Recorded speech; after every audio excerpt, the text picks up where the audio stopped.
There is a woman in the state of Nevada to whom I once lied continuously, consistently, and shamelessly for the matter of a couple of hours. I don't want to apologize to her, far be it from me, but I do want to explain. Unfortunately, I do not know her name, much less her present address. If her eyes should chance upon these lines, I hope she will write to me. It was in Reno, Nevada, in the summer of 1892. Also it was fair time, and the town was filled with petty crooks and tin horns, to say nothing of a vast and hungry horde of hoboes. It was the hungry hoboes that made the town a hungry town. They battered the back doors of the homes of the citizens until the back doors became unresponsive. A hard town for scoffings was what the hoboes called it at that time. I know that I missed many a meal, in spite of the fact that I could throw my feet with the next one when it came to slamming a gate for a poke-out or a set-down, or hitting for a light piece on the street. Why, I was so hard put in that town, one day, that I gave the porter the slip and invaded the private car of some itinerant millionaire. The train started as I made the platform, and I headed for the aforesaid millionaire with the porter one jump behind and reaching for me. It was a dead heat, for I reached the millionaire at the same instant that the porter reached me. I had no time for formalities. "Gimme a quarter to eat on," I blurted out, and as I live that millionaire dipped into his pocket and gave me, just precisely, a quarter.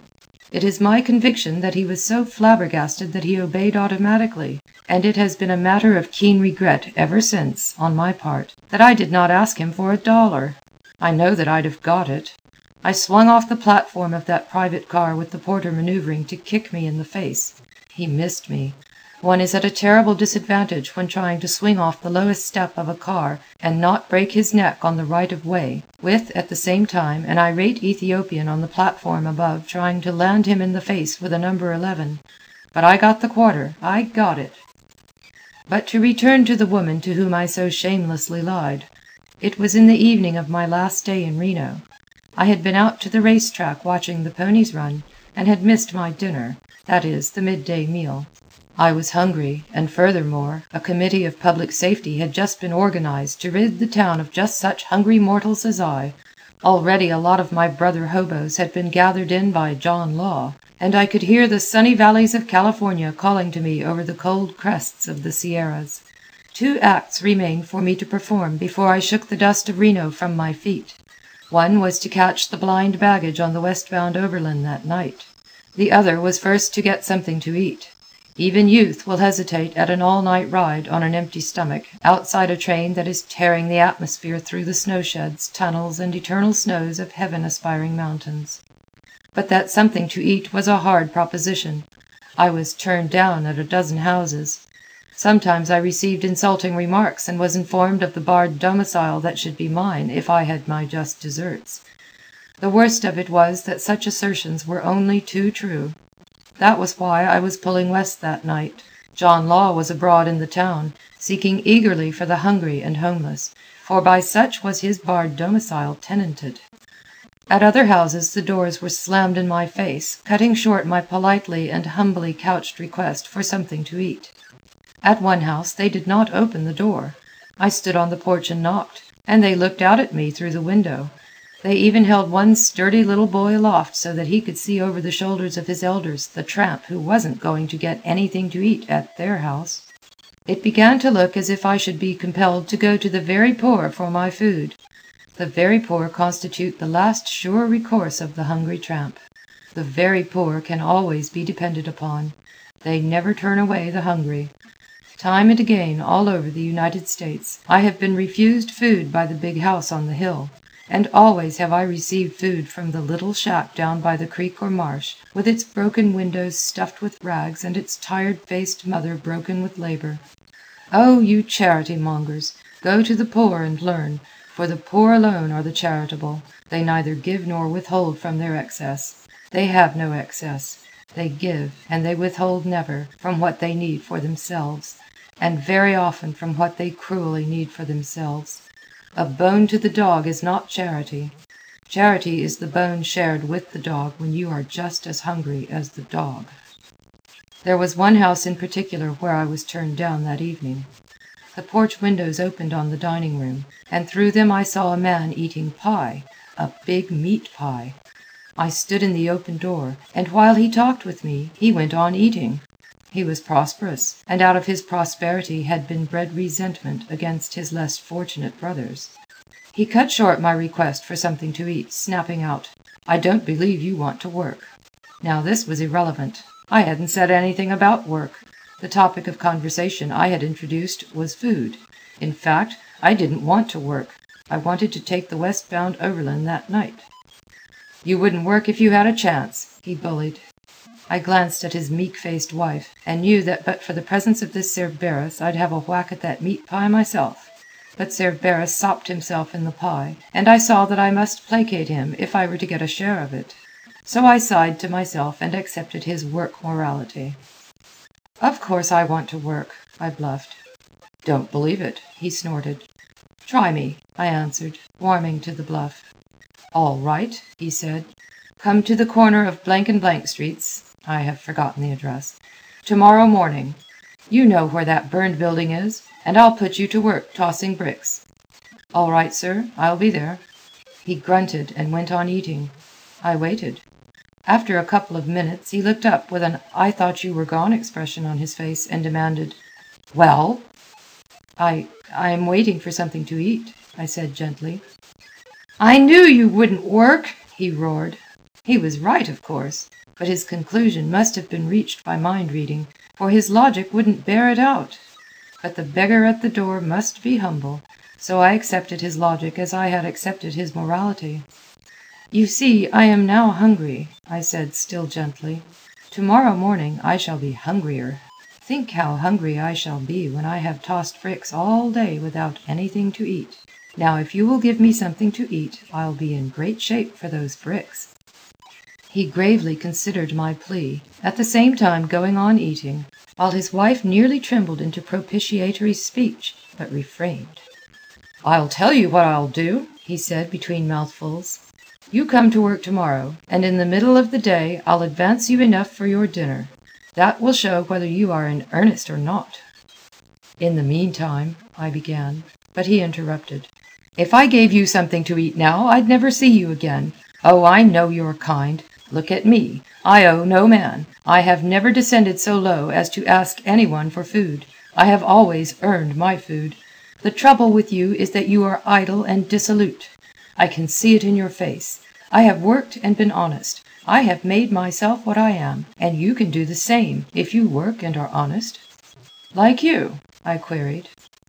Alas, no ray of humor had ever penetrated the somber, work-sodden soul of that man.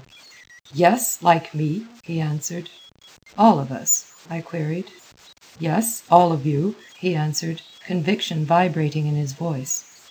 "But if we all became like you," I said, "allow me to point out that there'd be nobody to toss bricks for you." I swear there was a flicker of a smile in his wife's eye. As for him, he was aghast, but whether at the awful possibility of a reformed humanity that would not enable him to get anybody to toss bricks for him, or at my impudence, I shall never know. "I'll not waste words on you!" he roared. "Get out of here, you ungrateful whelp!" I scraped my feet to advertise my intention of going, and queried, "And I don't get anything to eat?" He arose suddenly to his feet. He was a large man. I was a stranger in a strange land, and John Law was looking for me. I went away hurriedly.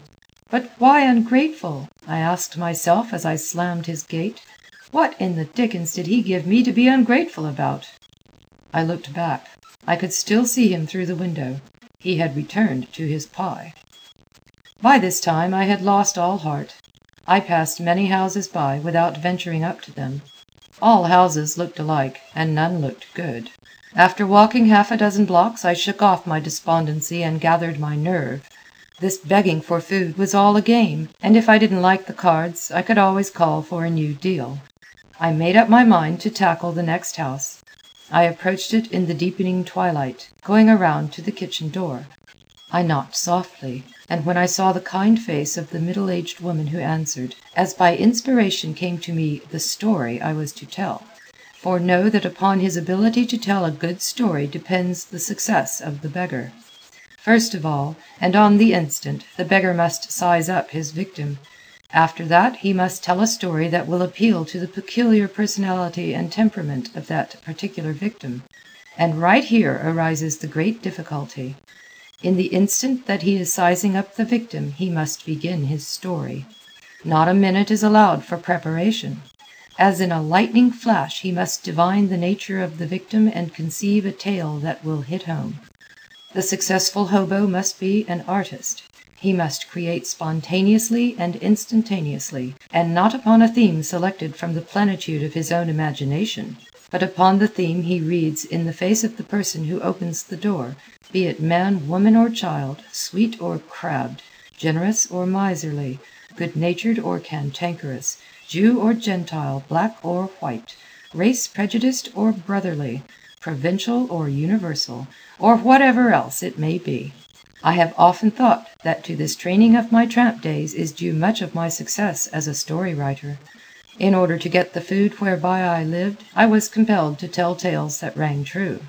At the back door, out of inexorable necessity, is developed the convincingness and sincerity laid down by all authorities on the art of the short story.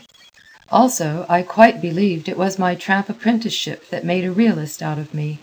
Realism constitutes the only goods one can exchange at the kitchen door for grub. After all, art is only consummate artfulness, and artfulness saves many a story. I remember lying in a police station at Winnipeg, Manitoba. I was bound west over the Canadian Pacific. Of course, the police wanted my story, and I gave it to them on the spur of the moment. They were landlubbers, in the heart of the continent, and what better story for them than a sea story? They could never trip me up on that. And so I told a tearful tale of my life on the hell ship Glenmore. I had once seen the Glenmore lying at anchor in San Francisco Bay. I was an English apprentice, I said, and they said that I didn't talk like an English boy. It was up to me to create on the instant. I had been born and reared in the United States. On the death of my parents, I had been sent to England to my grandparents. It was they who had apprenticed me on the Glenmore. I hope the captain of the Glenmore will forgive me, for I gave him a character that night in the Winnipeg police station. Such cruelty, such brutality, such diabolical ingenuity of torture. It explained why I had deserted the Glenmore at Montreal. But why was I in the middle of Canada going west, when my grandparents lived in England? Promptly I created a married sister who lived in California. She would take care of me. I developed at length her loving nature. But they were not done with me, those hard-hearted policemen. I had joined the Glenmore in England. In the 2 years that had elapsed before my desertion at Montreal, what had the Glenmore done, and where had she been? And thereat I took those landlubbers around the world with me. Buffeted by pounding seas and stung with flying spray, they fought a typhoon with me off the coast of Japan. They loaded and unloaded cargo with me in all the ports of the 7 seas. I took them to India, and Rangoon, and China, and had them hammer ice with me around the Horn, and at last come to moorings at Montreal. And they said to wait a moment, and one policeman went forth into the night while I warmed myself at the stove, all the while racking my brains for the trap they were going to spring on me. I groaned to myself when I saw him come in the door at the heels of the policeman. No gypsy prank had thrust those tiny hoops of gold through the ears. No prairie winds had beaten that skin into wrinkled leather, nor had snowdrift and mountain slope put in his walk that reminiscent roll. And in those eyes, when they looked at me, I saw the unmistakable sunwash of the sea. Here was a theme, alas, with half a dozen policemen to watch me read. I who had never sailed the China seas, nor been around the Horn, nor looked with my eyes upon India and Rangoon. I was desperate. Disaster stalked before me incarnate in the form of that gold-ear-ringed, weather-beaten son of the sea. Who was he? What was he? I must solve him ere he solved me. I must take a new orientation, or else those wicked policemen would orientate me to a cell, a police court, and more cells. If he questioned me first, before I knew how much he knew, I was lost. But did I betray my desperate plight to those lynx-eyed guardians of the public welfare of Winnipeg? Not I. I met that aged sailorman glad-eyed and beaming, with all the simulated relief at deliverance that a drowning man would display on finding a life-preserver in his last despairing clutch. Here was a man who understood and who would verify my true story to the faces of these sleuth-hounds who did not understand. Or, at least, such was what I endeavored to play at. I seized upon him. I volleyed him with questions about himself. Before my judges I would prove the character of my Saviour before he saved me. He was a kindly sailorman, an easy mark. The policemen grew impatient while I questioned him. At last one of them told me to shut up. I shut up, but while I remained shut up, I was busy sketching the scenario of the next act. I had learned enough to go on with. He was a Frenchman. He had sailed always on French merchant vessels, with the one exception of a voyage on a lime juicer. And last of all, blessed fact, he had not been on the sea for 20 years. The policeman urged him on to examine me. "You called in at Rangoon?" he queried. I nodded. "We put our third mate ashore there. Fever." If he had asked me what kind of fever, I should have answered enteric, though for the life of me I didn't know what enteric was. But he didn't ask me. Instead, his next question was, "And how is Rangoon?" "All right. It rained a whole lot when we were there." "Did you get shore leave?" "Sure," I answered. 3 of us apprentices went ashore together." "Do you remember the temple?" "Which temple?" I parried. "The big one at the top of the stairway." If I remembered that temple, I knew I'd have to describe it. The gulf yawned for me. I shook my head. "You can see it from all over the harbor," he informed me. "You don't need shore leave to see that temple." I never loathed a temple so in my life, but I fixed that particular temple at Rangoon. "You can't see it from the harbor," I contradicted. "You can't see it from the town. You can't see it from the top of the stairway, because—" I paused for the effect. "Because there isn't any temple there." "But I saw it with my own eyes!" he cried. "That was in—" I queried. "'71. It was destroyed in the great earthquake of 1887, I explained. "It was very old." There was a pause. He was busy reconstructing in his old eyes the youthful vision of that fair temple by the sea. "The stairway is still there," I aided him. "You can see it from all over the harbor. And you remember that little island on the right-hand side coming into the harbor? I guess there must have been one there. I was prepared to shift it over to the left-hand side, but he nodded. "Gone," I said. 7 fathoms of water there now." I had gained a moment for breath. While he pondered on time's changes, I prepared the finishing touches of my story. "You remember the custom house at Bombay?" He remembered it. "Burned to the ground," I announced. "Do you remember Jim Wan?" he came back at me. "Dead," I said, but who the devil Jim Wan was I hadn't the slightest idea. I was on thin ice again. "Do you remember Billy Harper at Shanghai?" I queried back at him quickly. That aged sailorman worked hard to recollect, but the Billy Harper of my imagination was beyond his faded memory. "Of course you remember Billy Harper," I insisted. "Everybody knows him. He's been there 40 years. Well, he's still there, that's all." And then the miracle happened. The sailorman remembered Billy Harper. Perhaps there was a Billy Harper, and perhaps he had been in Shanghai for 40 years and was still there. But it was news to me. For fully half an hour longer, the sailorman and I talked on in similar fashion. In the end he told the policeman that I was what I represented myself to be, and after a night's lodging and a breakfast I was released to wander on westward to my married sister in San Francisco. But to return to the woman in Reno who opened her door to me in the deepening twilight. At the first glimpse of her kindly face I took my cue. I became a sweet, innocent, unfortunate lad. I couldn't speak. I opened my mouth and closed it again. Never in my life before had I asked anyone for food. My embarrassment was painful, extreme. I was ashamed. I, who looked upon begging as a delightful whimsicality, thumbed myself over into a true son of Mrs. Grundy, burdened with all her bourgeois morality.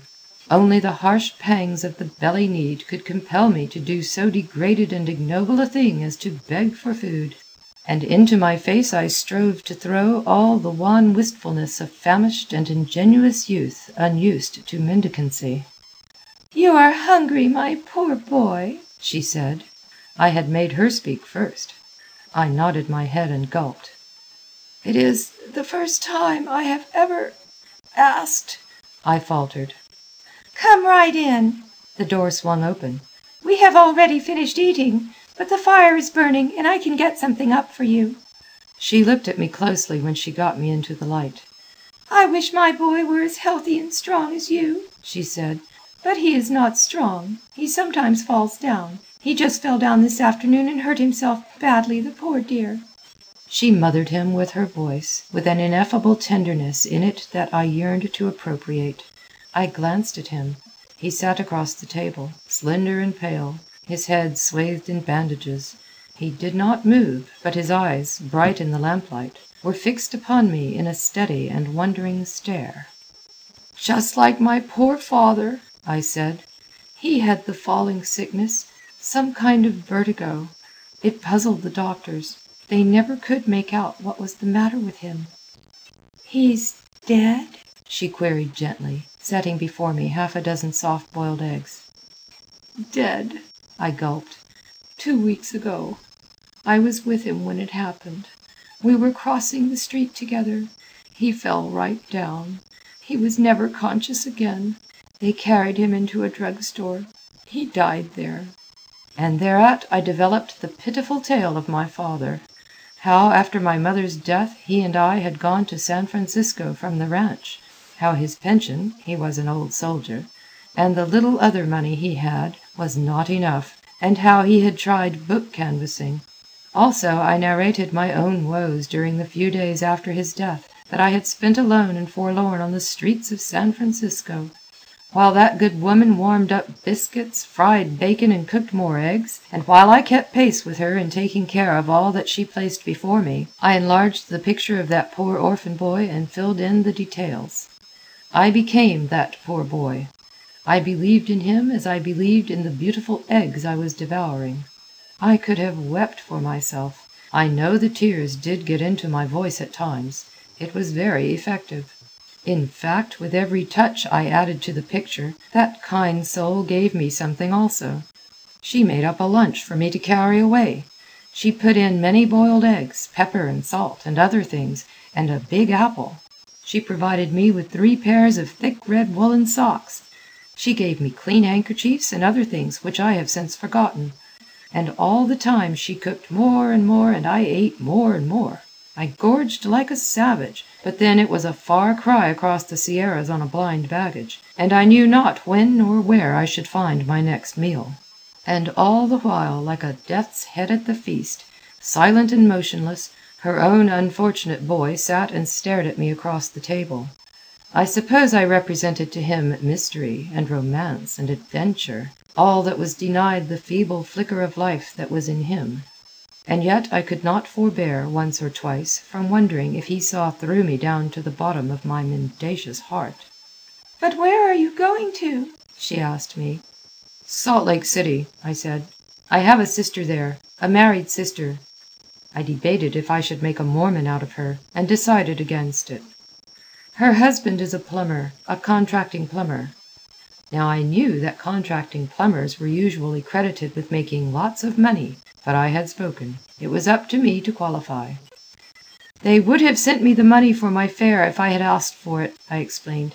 "But they have had sickness and business troubles. His partner cheated him, and so I wouldn't write for the money. I knew I could make my way there somehow. I let them think I had enough to get me to Salt Lake City. She is lovely and so kind. She was always kind to me. I guess I'll go into the shop and learn the trade. She has 2 daughters. They are younger than I. One is only a baby." Of all my married sisters that I have distributed among the cities of the United States, that Salt Lake sister is my favorite. She is quite real, too. When I tell about her, I can see her, and her 2 little girls, and her plumber husband. She is a large, motherly woman, just verging on beneficent stoutness, the kind, you know, that always cooks nice things and that never gets angry. She is a brunette. Her husband is a quiet, easy-going fellow. Sometimes I almost know him quite well. And who knows but some day I may meet him. If that aged sailorman could remember Billy Harper, I see no reason why I should not some day meet the husband of my sister who lives in Salt Lake City. On the other hand, I have a feeling of certitude within me that I shall never meet in the flesh my many parents and grandparents. You see, I invariably killed them off. Heart disease was my favorite way of getting rid of my mother, though on occasion I did away with her by means of consumption, pneumonia, and typhoid fever. It is true, as the Winnipeg policeman will attest, that I have grandparents living in England, but that was a long time ago, and it is a fair assumption that they are dead by now. At any rate, they have never written to me. I hope that woman in Reno will read these lines and forgive me my gracelessness and unveracity. I do not apologize, for I am unashamed. It was youth, delight in life, zest for experience that brought me to her door. It did me good. It taught me the intrinsic kindliness of human nature. I hope it did her good. Anyway, she may get a good laugh out of it now that she learns the real inwardness of the situation. To her my story was true. She believed in me and all my family, and she was filled with solicitude for the dangerous journey I must make ere I won to Salt Lake City. This solicitude nearly brought me to grief. Just as I was leaving, my arms full of lunch and my pockets bulging with fat woolen socks, she bethought herself of a nephew or uncle or relative of some sort, who was in the railway mail service, and who, moreover, would come through that night on the very train on which I was going to steal my ride. The very thing! She would take me down to the depot, tell him my story, and get him to hide me in the mail car. Thus, without danger or hardship, I would be carried straight through to Ogden. Salt Lake City was only a few miles farther on. My heart sank. She grew excited as she developed the plan, and with my sinking heart I had to feign unbounded gladness and enthusiasm at this solution of my difficulties. Solution? Why, I was bound west that night, and here was I being trapped into going east. It was a trap, and I hadn't the heart to tell her that it was all a miserable lie. And while I made believe that I was delighted, I was busy cudgelling my brains for some way to escape. But there was no way. She would see me into the mail car. She said so herself, and then that mail clerk relative of hers would carry me to Ogden, and then I would have to beat my way back over all those hundreds of miles of desert. But luck was with me that night. Just about the time she was getting ready to put on her bonnet and accompany me, she discovered that she had made a mistake. Her mail clerk relative was not scheduled to come through that night. His run had been changed. He would not come through until 2 nights afterward. I was saved, for of course my boundless youth would never permit me to wait those 2 days. I optimistically assured her that I'd get to Salt Lake City quicker if I started immediately, and I departed with her blessings and best wishes ringing in my ears. But those woolen socks were great. I know. I wore a pair of them that night on the blind baggage of the Overland, and that Overland went west. End of the short story, Confession.